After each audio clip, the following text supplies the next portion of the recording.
Hello students.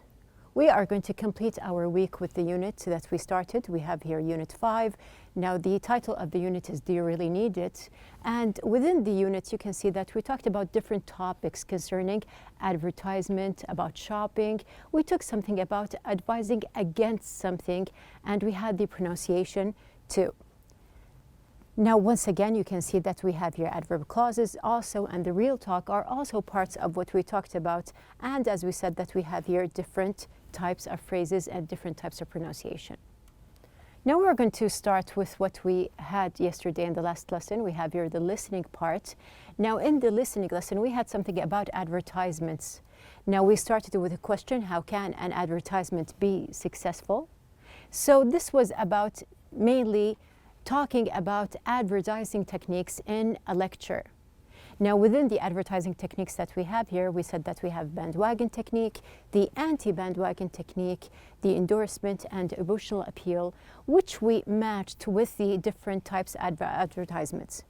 So we listened to a lecture about advertising techniques, then identified the kind of technique each product uses. You can see that we have here the different products. We have the Sparkle Bright toothpaste, which takes the endorsement or uses the endorsement technique. We have here the Dew Top Cola using the bandwagon technique. The Indigo jeans, which uses the anti-bandwagon technique, and both the Caremark cards and Safe Home alarm systems use the emotional appeal. Now, after the listening part, we had something dealing with pronunciation.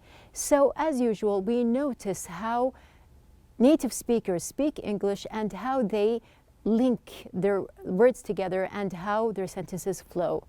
So we concentrated on two. We said that there are different ways to pronounce two. Now you can just see here from the graph that we studied yesterday that we can pronounce it as in boo, which is the original pronunciation. So we have a true T with the schwa sound. We have also, it comes out like a D sound, also with a schwa sound, and we have here the flap T pronunciation. And we learned how to link within speaking our T sounds, or the two in general, with the other words. Now we do have an exercise in the book. Now just to start as an examples that we took yesterday, and then we will apply. We have here the first one. We went to the lecture. You can see that there's just one T sound. Come to the event. There's a flap sound here. Come to the event. Let's go to the store. Let's go to the store. There's the D sound here. I wanted to do my homework earlier. I wanted to do my homework. You can see that wanted was changed within the pronunciation, and sometimes even the T that we have here, wanted, disappears. So I wanted to do my homework earlier. Now dropping this true T makes speech smoother, so don't forget to reduce and link the word to. Now we are going to apply the exercises that we have here on page number 73. You are going to listen. So I have someone who had applied these sentences, and you are going to listen how she applied the sentences in the book. So you have your sentences, you have the exercise, the complete exercise in the book ready on page number 73. Listen to how the speaker pronounces the two. Good morning, and welcome to Advertising 101. You are here today because you want to learn the secrets behind how advertisers sell to consumers. Because viewers admire and want to be like the person, they may want to use the product. The advertiser tries to get the viewer to respond to the commercial with some kind of strong emotion. The advertiser wants the consumer to associate the product with the emotion. So you can see how the two was pronounced in all the sentences that we have, and now you can link together, and we have all the previous pronunciation lessons that we studied. You can all join them together and use your pronunciation more often to make it more fluent. Now we had something mentioned about a consumer. So who is the consumer? Now here in this sentence, which is number 5 in your book, we have here, the advertiser wants the consumer to associate the product with the emotion. We want to just focus on the word consumer. So actually, we have two people mentioned. We have here the advertiser and the consumer. So you can see basically while we were talking about advertisements that this man here, he is the advertiser. We do have him also here, the advertiser, which makes the other person here and here the consumer. And you can see from the picture here, and there are lots of cards and shopping carts, that he is doing a certain action. So here, the word consumer is actually one of the words that we are going to study within our lesson today, which is the vocabulary building lesson. So moving on within our unit, we have reached the vocabulary building lesson here. Our objectives of the day are, number one, to give the meaning of new vocabulary from pictures and examples, to establish the meaning of new vocabulary in relation to their synonyms and antonyms, to connect the new words with their definitions. Number four, to form sentences using the new vocabulary. So we're going to move on with our lesson here. Now basically we are going to do the same thing. We are going to read the meaning and try to relate what we know from our previous background. We are going to go through the meaning in the context. We are also going to ask if you need a classmate, and you can discuss together as well. And of course, we're going to get hints from pictures, synonyms, antonyms, and explanation. So we're going to move on with our lesson. You have here on page number 73, you will see these words in the reading on pages 60 and 61. Match the words with their meanings. So please open your books on page number 73, and we're going to start with our exercise. So you can see first of all that we have here the exercise. Just to read, what do we have here? We have the first word, consumer, exposed. Number 3, we have logo, simple word. We have number 4, outlandish. We have number 5, spontaneously, and we have number 6, unconventional. Now we do have the meanings here. We have the first one, shockingly strange or unexpected. We have B, design symbol of a business or a product. We have C, without planning. We have D, different from what is typically expected. E, a person who buys things or services. And we have F, left unprotected. So if you do know any of these words and the meanings, you can match. If you don't, we are going on with our lesson. Now this time we have something different. We are going to see what is the word. We are going to also see what is the classification of this word. And we are going to see also what is this usually, this word usually used for. The type, is it for a person? Is it for a thing? Sometimes it can be for all four. We have here the person, the thing, the place, and action. And we're going to give hints by giving synonyms or antonyms and also related words. So we're going to move on with our lesson here. Now you can see that we have something different just to change here and play a game together. So we're going to choose first of all. Now here, starting with the game. Now we're going to stop. We're going to start with the first word, which is outlandish. So we have the first word, outlandish, here. You can see from the picture, if you saw someone in the streets moving on and wearing these strange shoes and the different socks, now this person looks quite outlandish. Also, if I tell you that this is the entrance of my house, this is an outlandish entrance. So what is the meaning of outlandish? We have here the word outlandish. Here I described the person, or I described the entrance, which makes it an adjective. It can be used for a person, it can be used to describe a thing, to describe a place or an action as well. Now to give you a close synonym here, I can say that it is very close to something that is strange or weird.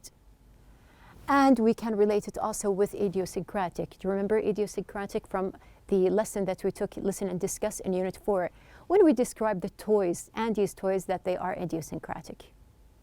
So we have here the first one, which is outlandish. Now going back to our game here, now let's choose another word. We can see that we have here Spontaneously. So moving on to spontaneously, we can see that we have here now someone who is free. Now there is no thinking here. You can see that there is someone we can relate to playful. We have here feeling, open, curious, wild.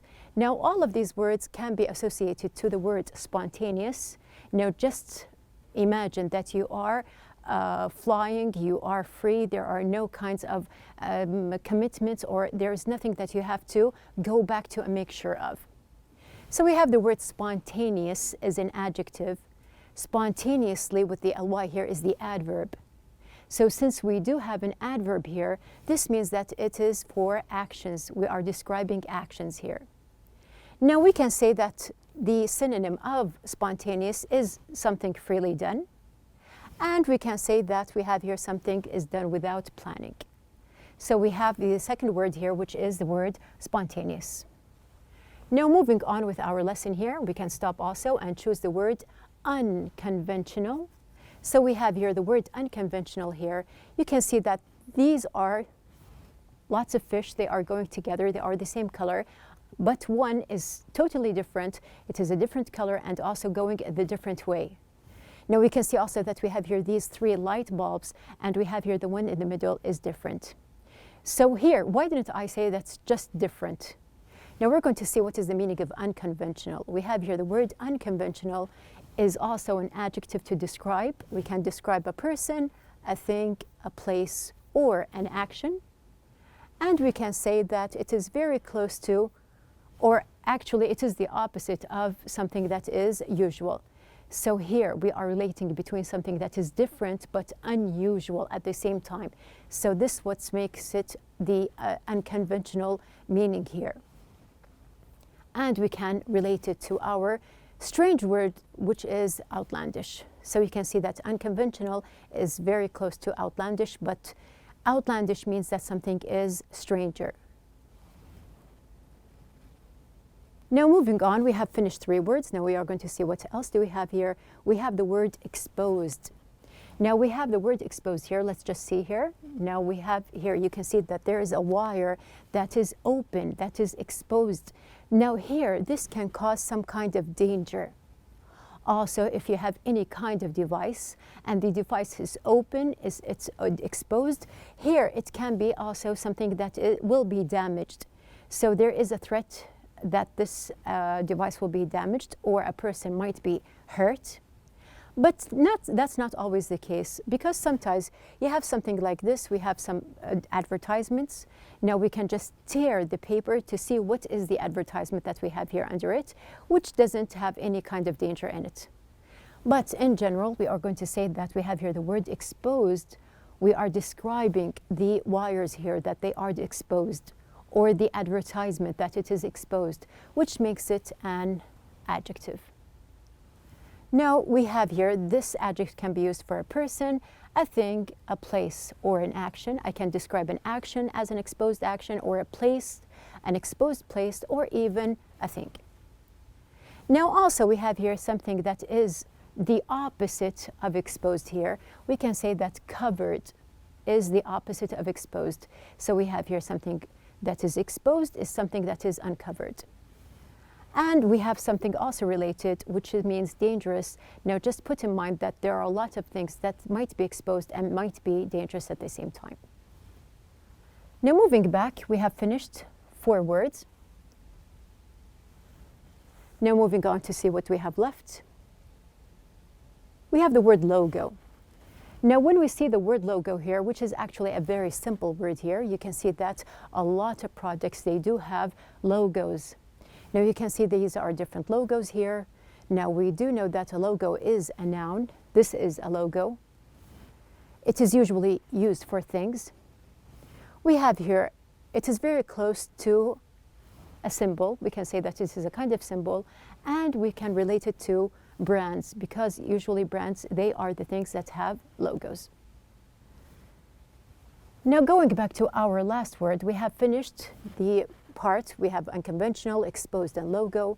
We have passed by outlandish, spontaneously, leaving us to our first word, which is the consumer. Now this person is a consumer, and also consumers can be online. So we have here consumer here. We can say, of course, that it is a noun. This is a consumer. Now, of course, it is used for a person. Now we can say that the synonym of consumer is customer. And we have here related words is buying. So both the customer and the consumer, they buy things online, or they can be also in shops or supermarkets, shopping malls. So it depends on where you are. So we have completed our 6 words that we have here. Going back to our basic exercise that we have in the book, page number 73, we have here the first word, consumer. Now you can relate to the words that we have here. We have consumer, we can relate to a person. So we have here a person who buys things or services, which makes consumer E. Now something that we said that is exposed, we can relate from the words that we have here with the word unprotected, which makes it a little bit dangerous. So we have here F for exposed. Now logo is simply related to one word, which is symbol. So we have here design symbol of a business or a product, which makes logo B. Outlandish. Now we said that we have here several times, I repeated, that outlandish means something that it is strange. So we have the meaning shockingly strange or unexpected. So we have here A. Spontaneously is doing something freely or without planning. So we have here F is with C. And unconventional, we are left with D, and actually have the word different is our key word. So different from what is typically expected. We have here unconventional is D. We have completed our exercise, but as usual, I tell you, always try to relate. No, always relate and connect with examples. So I'm going to give my own examples here, and you can see how I used the words in other examples. Now here I'm going to talk about Ahmed. Ahmed is a professional logo designer. He comes up with unconventional designs for his clients. To know what attracts consumers, he spontaneously goes out anywhere and sees what ideas are exposed and starts to think of new ones. Once he needed to go to shopping at a supermarket. He saw an outlandish stand that was advertising a product. An idea struck Ahmed as he looked at the stand, so he quickly left to work on his new design. He was so excited he didn't realize he left without even buying what he needed. So you can see from the whole example here that I have a complete story. The complete story here, I use the 6 words that we have learned within our vocabulary building. Now, I want you to prepare for page number 74 and 75, which is our reading lesson. You are going to see the same words that we have here in the vocabulary building within your passage. And we do have here an assignment for you. Make a list of all the places you see ads in your everyday life. How many ads do you think you are exposed to in an average day? So we have here, these are the assignments. Just think about different ads, and also how many do you think you are exposed to? And we are going to discuss this part, inshallah, in our next lesson, which is the reading lesson. So at the very end, we have our outline for the day. We recognized the words and recalled previous meanings. We also understood in the comprehension part some words from pictures and others from synonyms and antonyms, and connected to other different words. And at the very end, we connected to definitions, and we related the words to different examples and personal experiences, like the example that I gave you about Ahmed. So this is our lesson for the day. Be prepared for our next lesson, which is the reading, and keep on thinking about advertisements.